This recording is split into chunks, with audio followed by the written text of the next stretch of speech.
In this short tutorial, you will learn how to delete TikTok messages from both sides. Deleting messages is important if you want to keep your conversations private or if you no longer want certain messages to be visible. To get started, open up the TikTok app and then tap on the inbox button at the bottom.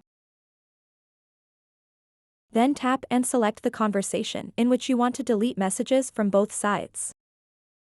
For the purpose of this video, let's send this person a message. Now let me show you how to delete the message from both sides. Tap and hold the message, and then tap on the delete button at the bottom right corner of the screen. Then tap delete for everyone.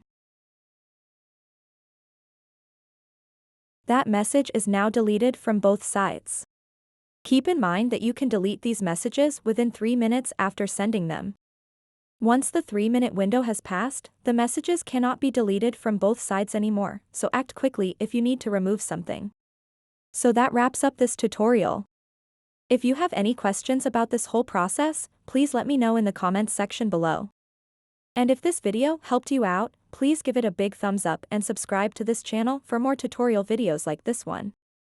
Thank you so much for watching and have a good day.